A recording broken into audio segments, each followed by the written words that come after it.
उत्तर प्रदेश में bulldozer action पर सवाल कई बार उठते रहे हैं। इसे जब चाहा जहां चाहा अप्लाई कर दिया गया। इसे आप एक तरह की मनमानी भी कह सकते हैं। लेकिन अब इस बुलडोजर एक्शन पर सुप्रीम कोर्ट ने बड़ा आदेश दे दिया है, जिसके बाद यूपी की योगी सरकार सत्ते में आ गई है। क्या है पूरा मामला, आइए जानते हैं। उत्तर प्रदेश में बुलडोजर कार्रवाई पर सुप्रीम कोर्ट ने एक हैरान करने वाला फैसला सुना दिया है। सुप्रीम कोर्ट ने इस फैसले में याचिकाकर्ताओं को न सिर्फ घर वापस बनाने की परमिशन देने का रास्ता दिखाया है, बल्कि राज्य सरकार को कड़े शब्दों में हिदायत भी दे दी है। असल में याचिकाकर्ताओं के द्वारा कोर्ट को बताया गया था कि जमीन के हिस्से को गैंगस्टर अतीक अहमद का मानकर राज्य सरकार की तरफ से घरों को तोड़ दिया गया। बता दें कि अतीक अहमद को 2023 में ही मार दिया गया। इस याचिका पर जस्टिस अभय एस ओक और जस्टिस उज्जवल भुइया की बेंच सुनवाई कर रही थी। सुप्रीम कोर्ट का कहना है कि याचिकाकर्ताओं को तोड़े गए घरों को अपने खर्च पर दोबारा बनाने की अनुमति दी जाएगी। हालांकि इसमें कुछ शर्तें शामिल की गई हैं, जैसे तय वक्त में अपीलेट अथॉरिटी के सामने अपील दायर करनी होगी।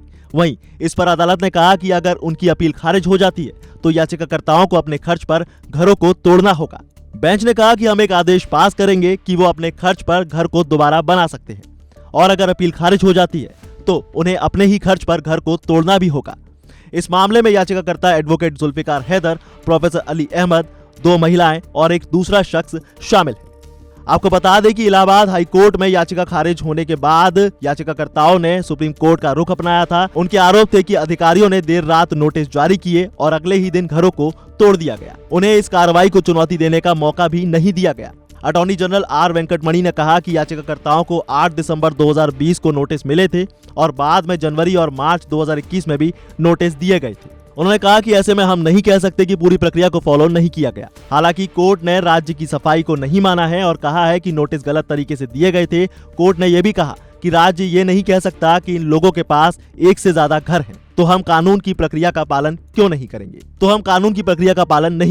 और घर तोड़े जाने के प्रोसेस के खिलाफ अपील दायर करने का वक्त भी नहीं देंगे। दरअसल याचिकाकर्ताओं ने खुद को पट्टेदार बताया है। उनका कहना है कि जमीन के पट्टे को फ्री होल्ड में बदलने के लिए उन्होंने आवेदन कर दिया है। उनका कहना था कि घर तोड़े जाने का नोटिस 1 मार्च 2021 को जारी हुआ और 6 मार्च को मिला। इसके बाद 7 मार्च को इस प्रोसेस को अप्लाई कर दिया गया। इसके चलते उन्हें Uttar Pradesh urban planning and development act की धारा 27(2) के तहत इस आदेश को चुनौती देने का अधिकार भी नहीं मिला।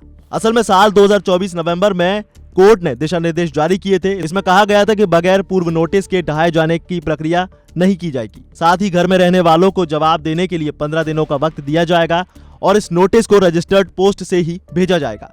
कोर्ट ने यह भी कहा था कि इस प्रक्रिया के चलते प्रभावित होने वालों को अधिकारी के सामने व्यक्तिगत रूप से पेश होने का मौका भी मिलेगा। इतना ही नहीं, घर तोड़ने के आदेश को अंतिम रूप दिए जाने के बाद भी उसे 15 दिन होल्ड करना होगा, ताकि वहां रहने वाला शख्स खाली करने की व्यवस्था कर सके या फैसले को चुनौती दे सके।